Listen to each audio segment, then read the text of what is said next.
¿Cuántas tiendas mexicanas cerraron sus puertas para siempre sin que nadie se despidiera de ellas? Hoy vamos a hablar de 12 tiendas que fueron parte de la vida diaria de millones de familias mexicanas durante los 70, los 80 y los 90. Lugares con nombre propio, con olor propio, con un lugar fijo en la memoria de mucha gente que hoy las busca y ya no las encuentra.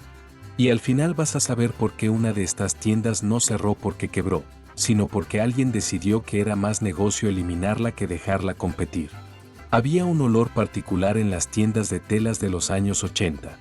Algo entre el almidón fresco, el plástico de los rollos recién llegados del almacén y el polvo quieto que se instalaba en los estantes de madera oscura sin que nadie lo perturbara demasiado. No era un olor desagradable. Era un olor de orden, de cosas en su lugar, de un mundo donde comprar tela era todavía un acto que requería tiempo y atención. Ese olor ya no existe en ningún lado. Si alguna vez entraste a una tienda Fábricas de Francia antes de que se convirtiera en otra cosa, ese olor te acaba de regresar ahora mismo sin pedirte permiso. Fábricas de Francia no era una tienda de telas cualquiera. Era una institución con más de un siglo de historia. Fundada en Guadalajara en 1891, llegó a tener presencia en varias ciudades del país y durante décadas fue el destino obligado de las madres de familia que necesitaban tela para los uniformes escolares, para el vestido de 15 años de la hija mayor, para las cortinas nuevas de la sala que iban a estrenar en diciembre. Las vendedoras medían con una vara de madera. Cortaban con tijeras grandes que sonaban con un chasquido limpio y definitivo. Doblaban la tela con una precisión que hoy no se ve en ningún mostrador de ningún centro comercial. Había algo en ese ritual que hacía sentir que lo que estabas comprando valía la pena, que iba a durar, que alguien lo había tratado con cuidado antes de que llegara a tus manos. Lo que muy poca gente sabe es que Fábricas de Francia no desapareció por las razones que uno esperaría. No fue la crisis, no fue la competencia desleal de algún gigante extranjero, no fue simplemente que la gente dejó de comprar telas. La historia de su cierre tiene más capas de las que parece a primera vista, y eso lo vamos a ver con calma más adelante. Pero antes hay que hablar de otro tipo de tienda. Una que no vendía tela sino algo que en esa época tenía un peso distinto, la promesa de que el sábado podía ser un buen día. La Comercial Mexicana nació en 1962. Para los que crecieron en el Distrito Federal o en cualquiera de las ciudades grandes del país, la Comer era algo más que un supermercado. Era una rutina familiar. El lugar al que llegabas con tu mamá a media mañana del sábado y salías 3 horas después con el carrito desbordado y con un hambre que no tenías cuando entraste, porque los olores de la panadería interna te habían estado trabajando desde el primer pasillo. El pan recién horneado mezclado con el frío del área de lácteos. El sonido metálico de los carritos chocando en la entrada. El osito de la Comer que los niños reconocían desde lejos y que los adultos también, aunque no lo admitieran. En sus mejores años, la Comercial Mexicana operaba más de 200 tiendas en todo el país. 200. Eso no es una cadena de supermercados. Eso es una parte del tejido cotidiano de México, presente en colonias, en avenidas principales, en ciudades medianas que de otra forma no habrían tenido nada parecido. Yo siempre he pensado que cuando desaparece un lugar así, no desaparece solo el negocio. Desaparece también la versión de ti mismo que existía dentro de él. El niño que esperaba junto al carrito mientras su mamá escogía el pan. El adolescente que fue por primera vez solo. El adulto que llevó a sus propios hijos y de pronto se vio en los dos lados del recuerdo al mismo tiempo. Eso no lo repone ninguna aplicación de entregas a domicilio. Era una empresa familiar. Los hermanos González Nova no llegaron con capital heredado ni con contactos en Los Pinos. Llegaron con la idea de que la clase media mexicana merecía un lugar que la tratara bien, que tuviera de todo, que no la hiciera sentir ni en un tianguis ni en una boutique de Polanco. Eso fue la Comercial Mexicana durante décadas, el lugar justo. El que calibraba bien la distancia entre lo accesible y lo digno. Y eso, que parece sencillo, es en realidad muy difícil de sostener. La crisis de 2008 no llegó con aviso. La empresa había tomado posiciones en instrumentos financieros en dólares, una apuesta para protegerse de la volatilidad del peso que en otro momento habría sido prudente. Cuando el tipo de cambio se disparó, la protección se convirtió en trampa. Las pérdidas superaron los $1.000 millones en un solo año. Un solo año. Para que eso tenga peso real, no fue una empresa que fue cayendo poco a poco, que fue perdiendo clientes, que fue envejeciendo sin renovarse. Fue una empresa sólida, con más de 200 tiendas funcionando, con décadas de confianza acumulada, que un movimiento financiero mal calculado dejó sin piso en cuestión de meses. La familia González Nova tuvo que vender. Primero algunas tiendas. Luego más. Costco compró su parte. Walmart compró otra. Lo que quedó siguió operando bajo el nombre de La Comer, pero las personas que trabajaron ahí 20, 25 años lo saben mejor que nadie. El nombre era el mismo, el alma no. Quisieron que esto se olvidara. Nosotros no lo vamos a dejar. Si quieres ayudar a que el Viejo México no se olvide, suscríbete a Secretos del Viejo México. ¿Cuántas familias dependían de esas tiendas para vivir, no para comprar, sino para trabajar? ¿Cuántos empleados de carnicería, de panadería, de caja, vieron cómo su lugar de toda la vida cambiaba de dueño sin que nadie les preguntara nada? Eso no sale en los titulares financieros. Gigante fue otra historia, aunque el final se parece. También nacido en los años 60, también parte del paisaje de generaciones enteras, pero con algo que lo distinguía. Gigante llegaba a colonias donde otros supermercados no llegaban. No era un juicio de valor, era una geografía real. El letrero naranja aparecía en esquinas de barrios populares donde la alternativa era el mercado municipal o nada. Para mucha gente, Gigante no era la segunda opción. Era la única. En 2007, Organización Soriana compró la cadena completa. 400 tiendas de un golpe. Algunas se reconvirtieron con otro nombre. Otras cerraron. El letrero naranja que había estado en esa esquina desde que tú tenías 8 años desapareció un fin de semana y el lunes ya había otro letrero distinto. Así de rápido. Sin ceremonia. Sin que nadie en el barrio pudiera despedirse de algo que había sido suyo. Blanco corrió una suerte parecida, aunque más lenta y más al norte. En ciudades como Monterrey y Chihuahua, Tiendas Blanco era lo que el puerto de Liverpool era para la Ciudad de México, solo que sin el mármol y sin la pretensión. Era el lugar donde tu mamá compraba la ropa de regreso a clases, donde tú te perdías en la sección de juguetes mientras ella hacía fila en la caja, donde el olor a ropa nueva mezclado con el aire acondicionado te anunciaba que el verano se acababa. Blanco cerró definitivamente en 2018, después de años intentando sobrevivir en un mercado que ya no reconocía ese modelo. Pero lo que pocos dicen es que Blanco no murió por descuido ni por terquedad. Murió porque el comercio que conocíamos, ese que asumía que la gente quería ir a un lugar físico, tomarse su tiempo, tocar la tela antes de decidir, hablar con una vendedora que sabía exactamente en qué pasillo estaban los abrigos de niño, ese modelo fue desmantelado con una velocidad que no le dio tiempo a nadie de valorarlo antes de perderlo. Ese modelo no quebró por ineficiente. Quebró porque nadie lo defendió cuando todavía había tiempo. Viana era otra historia. No vendía de todo. Vendía exactamente una cosa, y la vendía bien. Zapaterías de piel, suela de cuero, el olor a cuero nuevo que te recibía desde la puerta antes de que siquiera vieras los aparadores. Los niños sabían lo que significaba esa visita. El verano se terminaba. Los útiles ya estaban comprados, el uniforme ya estaba listo, y los zapatos de Viana eran el último clavo en el ataúd de las vacaciones. Los padres llegaban resignados pero con algo parecido al orgullo, porque comprar ahí no era barato y poder hacerlo decía algo de la familia. Viana tuvo su momento de gloria en los 80. Cadena mediana, presencia en varias ciudades, clientela de clase media que valoraba el calzado de manufactura nacional. No era lujo. Era calidad honesta a un precio que dolía un poco pero que se justificaba. Lo que la mató no fue una mala decisión de sus dueños.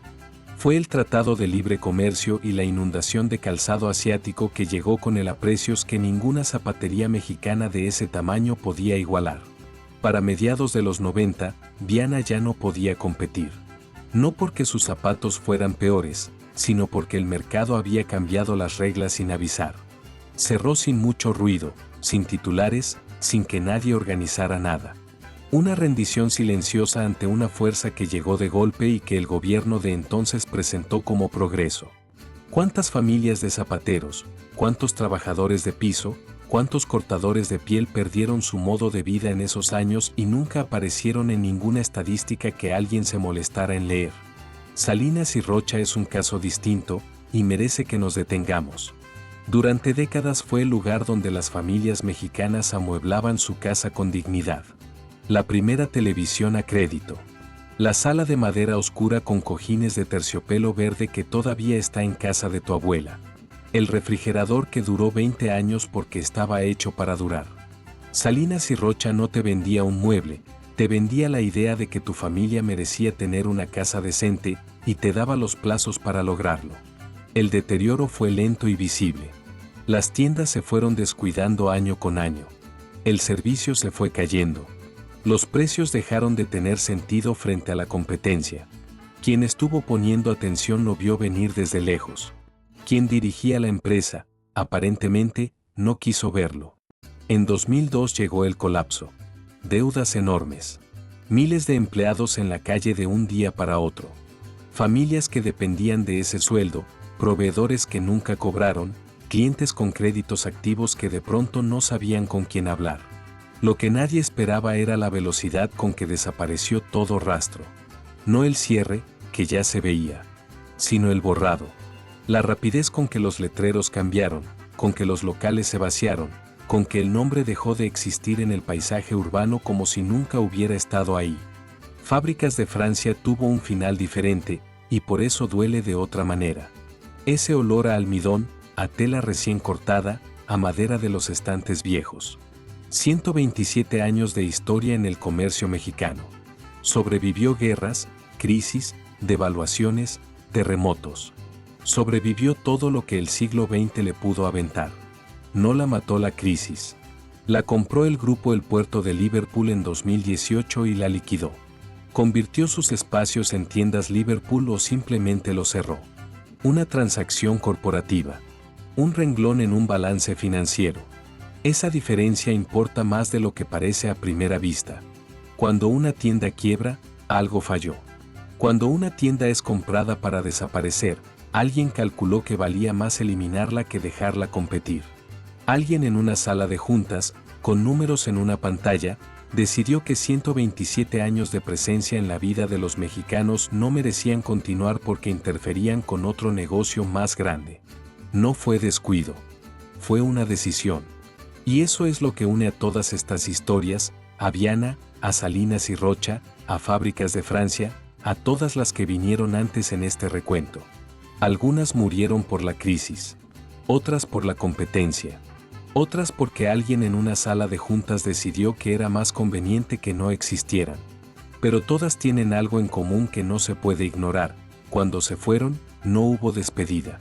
No hubo reconocimiento de lo que habían significado. Un día estaban y al día siguiente había un letrero diferente en la misma esquina, y la ciudad siguió caminando como si nada. ¿Tú recuerdas la última vez que entraste a alguna de estas tiendas? ¿Recuerdas si sabías, en ese momento, que era la última vez? Hay algo que nadie te preguntó cuando cerraron esas tiendas. Nadie te llamó. Nadie puso un aviso en el periódico que dijera: oiga, el lugar donde compraron el vestido de su boda, o el traje de primera comunión de su hijo, o el regalo que le dio a su mamá aquel diciembre que ya no va a regresar, ese lugar ya no va a estar. Nadie te dio la oportunidad de ir una última vez, de caminar despacio por los pasillos, de oler ese olor particular que tenían las tiendas de antes, ese mezcla de tela nueva, piso encerado y algo que nunca supiste nombrar pero que reconocías desde la puerta. Simplemente un día llegaste y había otro letrero. O peor, llegaste y había una reja, y a través de la reja se veía el interior vacío, con las marcas en el piso donde estuvieron los mostradores durante décadas. Eso es lo que queda cuando desaparece un lugar así. Las marcas en el piso. El eco de lo que fue. ¿Cuál de estas tiendas fue parte de tu historia? No es una pregunta de trivia. Es una pregunta de verdad. ¿En cuál compraste algo que todavía tienes guardado en algún cajón? ¿En cuál trabajaste de joven, o trabajó tu papá, o tu tía que siempre olía a perfume de mostrador? ¿En cuál te perdiste de niño entre los anaqueles y alguien tuvo que ir a buscarte? ¿En cuál compraron tus papás algo que en ese momento era un lujo, y lo trataron toda la vida como si fuera un tesoro, porque para ellos lo era. Esos recuerdos no están en ninguna base de datos. No los guarda ningún algoritmo. Los guardas tú. Y cuando tú ya no estés para contarlos, se van contigo, a menos que alguien los haya escuchado antes.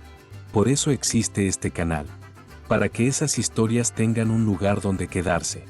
Para que las decisiones que borraron esos nombres de las esquinas no queden sin testigos, y para que los recuerdos que llevas cargando desde hace décadas sepan que aquí hay alguien dispuesto a escucharlos. Cuéntanoslo en los comentarios. ¿Qué tienda? ¿Qué recuerdo? ¿Qué compraron? ¿Qué vendieron? ¿Qué vivieron ahí? El México que conocimos no se fue de golpe. Se fue en silencio, letrero por letrero, y sin pedirnos permiso. Había algo más en esas tiendas que nunca se habló suficiente. El dependiente que te conocía por nombre. No el tuyo, el de tu mamá. Ahorita le digo a su señora que ya llegó su pedido. Así, no más. Como si la tienda fuera una extensión de tu casa y ellos parte de la familia.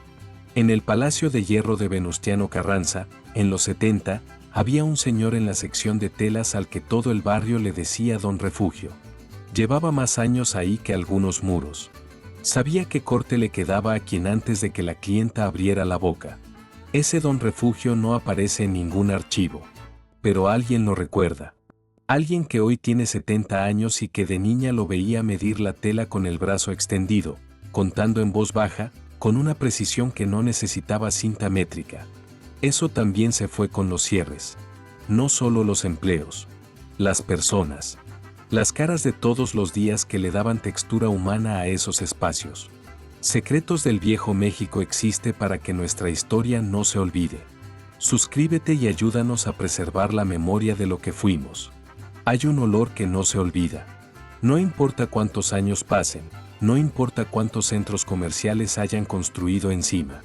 Ese olor a madera vieja, a tela nueva, a piso recién trapeado con jabón de barra, ese olor te detiene todavía.